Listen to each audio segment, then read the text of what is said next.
Hi గారు, welcome to our channel. ప్రస్తుతం మనతో పాటు భరద్వాజ్ గారు సీనియర్ జర్నలిస్ట్ ఉన్నారు. వారితో ఒకసారి మాట్లాడదాం. సార్ నమస్కారం సార్. నమస్తే అండి. సార్, నాని గారు ప్రొడ్యూసర్ గా చేసిన సినిమా కోర్ట్ ఇవాళ రిలీజ్ అయింది. సో ఈ సినిమా పైన నాని గారు అయితే చాలా కాన్ఫిడెన్స్ గా అయితే ఉన్నారంటే ఈ సినిమా బాగాలేకపోతే నెక్స్ట్ సినిమా హిట్ ట్రీ కూడా చూడకండి అని చెప్పేసి ఆయన స్టేజ్ మీద చెప్పడం చూస్తున్నాం. మరి కోర్టు మూవీ ఇవాళ రిలీజ్ అయింది కదా, ఎలా ఉంది మీ రివ్యూ ఏంటి సార్ ఈ సినిమా పైన?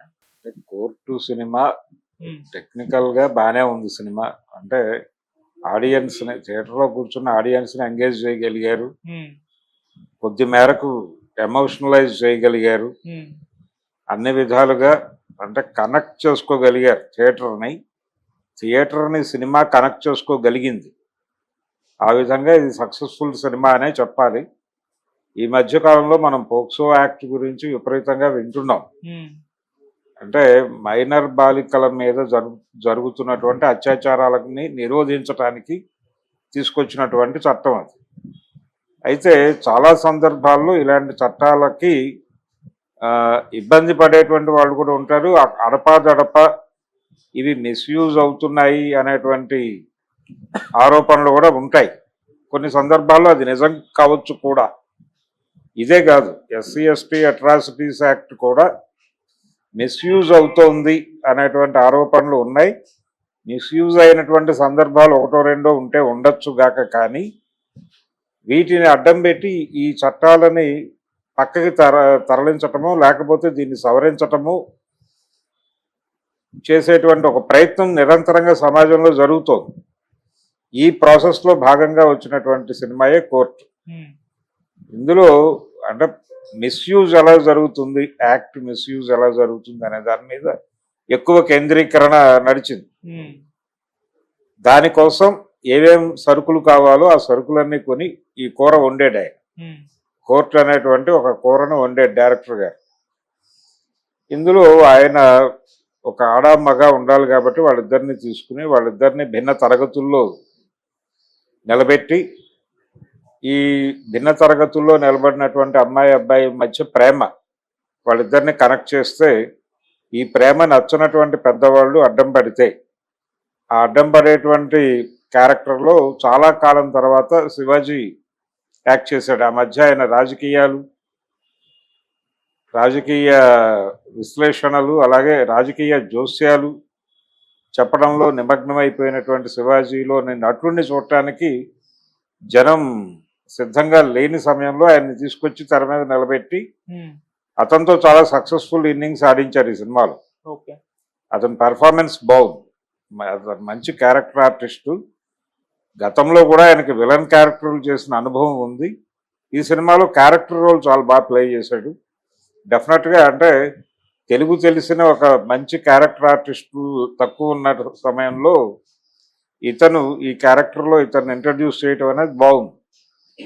ఆ క్యారెక్టర్కి ఒక రకంగా నిండుదనాన్ని తీసుకురాగలిగాడు తన పెర్ఫార్మెన్స్ నుంచి. అలాగే అతని స్క్రీన్ అపీరెన్స్ కూడా బాగుంది. అలాగే ఈ సినిమాలో ఈ యంగ్ కపుల్గా యాక్ట్ చేసినటువంటి ఇద్దరు ఆర్టిస్టులు కూడా చాలా బాగా పెర్ఫార్మ్ చేశారు. నటీనటులు అందరూ బాగా చేశారు, వీళ్ళు వాళ్ళు అని కాదు, ప్రతి ఒక్కరూ తమ పాత్రని అర్థం చేసుకుని నటించారు. ఈ సినిమాలో లాయర్ క్యారెక్టర్లో కనిపించినటువంటి యాక్చువల్గా కామెడీ రోల్స్తో ఇంట్రడ్యూస్ అయ్యాడు ఆయన. కానీ నెమ్మదిగా తను కేవలం కామెడీ మాత్రమే కాదు ఇంకా చాలా చేయగలను అని రకరకాల మల్లేశం ఇలాంటి సినిమాలతో ప్రూవ్ చేసుకుంటూ వస్తున్నాడు.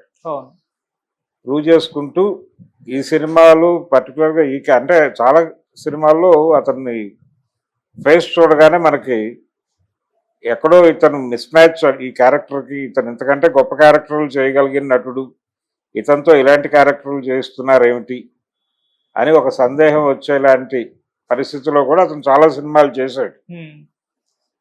ఈ ప్రాసెస్లోనే తనతో ఈ సినిమాలో మంచి క్యారెక్టర్ చేయించుకున్నారు. ఇతను ఒక రకంగా ఎలివేట్ అయ్యాడు ఈ సినిమా. అతని కెరియర్కి ఉపయోగపడుతుంది ఈ సినిమా. ప్రియదర్శి సినిమా కెరియర్కి ఉపయోగపడే సినిమా ఇది. అంటే అతను ఒక వేరియేషన్ కోరుకుంటున్నాడు, ఒక బ్రేక్ కోరుకుంటున్నాడు. ఆ కరెక్ట్ బ్రేక్ సినిమా ఇది డెఫినెట్గా అతని కెరియర్లో ఒక మైలురాయి, ఒక చేంజ్ తీసుకొస్తుంది. ఉమ్, అలాగే ఇంతకుముందు తను చేస్తున్నటువంటి క్యారెక్టర్లో తన పర్సనల్ ఇది కనిపించేది. ఈ సినిమాలో అటువంటిది ఏం లేకుండా టోటల్గా తను చేస్తున్న పాత్రే కనిపించింది. ఓకే. అందుకని కూడా నటుడిగా అతను కొంచెం భిన్నంగా కనిపించాడు ఈ సినిమాలో. అలా అతని క్యారెక్టర్ ఒకటి బాగా ఎలివేట్ అయింది. అలాగే అతని సీనియర్గా యాక్ట్ చేసిన సాయి కుమార్ కూడా స్టీరియో టైప్ క్యారెక్టర్లు చేస్తూ వస్తున్నాడు. అతనికి ఇది కొంచెం వెరైటీ క్యారెక్టర్, ఉమ్, సీనియర్ అడ్వకేట్ క్యారెక్టర్ బాగా పెర్ఫామ్ చేయగలిగాడు. ఇలా నటీనటులు అందరూ బాగా చేశారు. ఇలా క్యారెక్టర్లు తీసుకున్నాడు, ఎంపిక చేసుకుని ఒక యంగ్ కప్పులు, వాళ్ళిద్దరి మధ్య ప్రేమ, వాళ్ళిద్దరూ భిన్న తరగతులకు చెందినవారు, దాన్ని ఇష్టపడినటువంటి ఆ కుటుంబ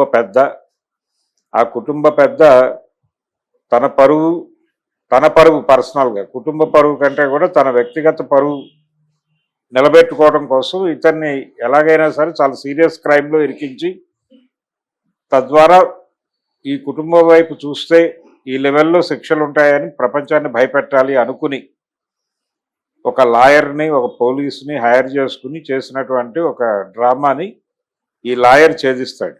ఉమ్, ఇది కథ. ఈ ప్రాసెస్లో అతని మీద పోక్సో యాక్ట్ పెట్టడం, ఆ పోక్సో పెట్టడం మీద ఫైట్ చేసి ఫైనల్గా అది దాని గురించినటువంటి తన ఆవేదన వ్యక్తం చేస్తూ సమాజంలో పర్టికులర్గా ఒక middle class, upper middle class, lower middle class ఫ్యామిలీస్లో ఉన్నటువంటి అభిప్రాయమే తన అభిప్రాయంగా ప్రకటించాడు ఆయన. ఈ SC ST atrocities act misuse అవుతోంది అని గగ్గోలు పెట్టే జనాలు కూడా విపరీతంగా ఉన్నారు. తద్వారా ఏంటంటే ఈ చట్టాలు అక్కడక్కడ మిస్యూజ్ అయితే కావచ్చు, కానీ ఇలాంటి పటిష్టమైన చట్టాలు ఉండాల్సిన అవసరం కూడా ఉంది. ఎస్సీ ఎస్టీ అట్రాసిటీస్ యాక్ట్ని ఆల్రెడీ డైల్యూట్ చేశారు. ఇలాంటి కేసులను డైల్యూట్ చేయడానికి లాయర్ల దగ్గర 100 మార్గాలు ఉన్నాయి. మనం మొన్న చూసాం అమృత ప్రణయ్ కేసు. ఉమ్, ఆ కేసు జడ్జిమెంట్ రావడానికి ముందు అడ్వకేట్ గారు మాట్లాడుతూ చెప్పిన మాట ఏమిటి, యాక్చువల్గా వాళ్ళు ఎస్సీ కాదు అని ప్రూవ్ చేయడానికి తగినటువంటి ఆధారాలు సంపాదించుంటే ఈ కేసు చాలా ఈజీగా గెలిచి ఉండేవాళ్ళం. అంటే వాళ్ళు క్రిస్టియానిటీ తీసుకున్నారు ఆ ఫ్యామిలీ అని కనుక కోర్టు ముందు ప్రూవ్ చేయగలిగితే వీళ్ళు ఎస్సీలు కాదు అని కోర్టు నమ్మేది. టెక్నికల్గా వాళ్ళు మాల ఎస్సీ అయినప్పటికీ వీళ్ళు క్రిస్టియన్స్ అని ప్రూవ్ చేస్తే వాళ్ళు బీసీలు అయిపోతారు.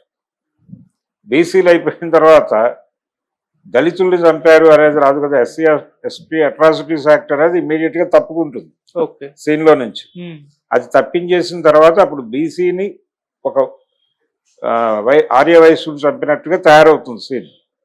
కాబట్టి సమాన హోదా, కొంతమేరకు సమాన హోదా ఉన్న వాళ్ళ మీద మధ్య పరువు కూడా ఉండదు. కాబట్టి ఇది పరువు హత్య అనేటువంటిది కూడా ఎలిమినేట్ అయిపోతుంది. తద్వారా దాన్ని ఒక సాధారణ హత్యగా చిత్రీకరించి ఉరిశిక్షలు లైఫ్లో లేకుండా బయటపడి ఉండేవాళ్ళు. అలా లాయర్లు ఇలాంటి సలహాలు ఇవ్వటంలో చాలా రాటుదేలిపోయినటువంటి లాయర్లు చాలామంది ఉన్నారు. ఒక చట్టానికి ఎలా దాని నుంచి ఎలా నేరస్తుల్ని తప్పించాలో రకరకాల వ్యూహరచన చేసేటువంటి న్యాయవాదులు చాలామంది ఉన్నారు మనకి. అందులో భాగమే ఈ పర్టికులర్గా ఇలాంటి చట్టాలు వచ్చినప్పుడు ఇవి మిస్యూజ్ అవుతున్నాయనే దాని మీద ఎక్కువ చర్చ జరుపుతారు.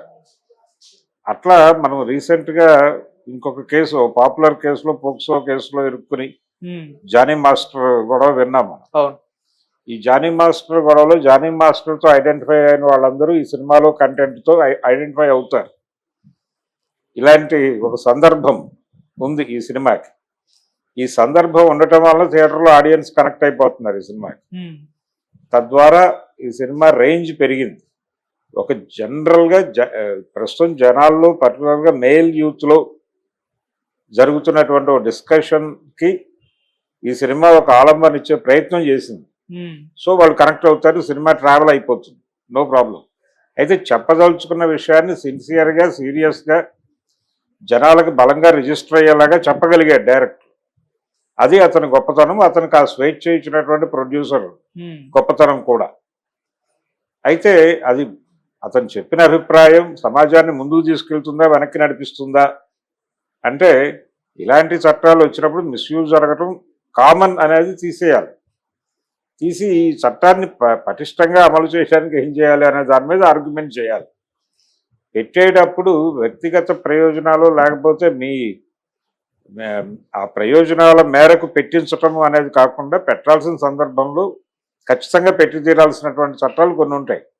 అలా అనుకుంటే టాడా యాక్ట్ కూడా మిస్యూజ్ అయింది, ఫోటో యాక్ట్ మిస్యూజ్ అయింది. ఇక్కడ ఇలా అనేక చట్టాలు మిస్యూజ్ అవుతాయి. కానీ అలాగని చెప్పి వాటిని పక్కకు తొలగించడం అనేది ఇబ్బంది. పర్టికులర్గా ఇవి SC ST atrocities act, POCSO లాంటివి ఒక సెక్షన్కి ఉన్నటువంటి ఒక రక్షణ, చట్టపరమైన రక్షణ. దాన్ని డైల్యూట్ చేయటమో మరొకటి చేయటమో తప్పు. అది అలా ఉండాలి.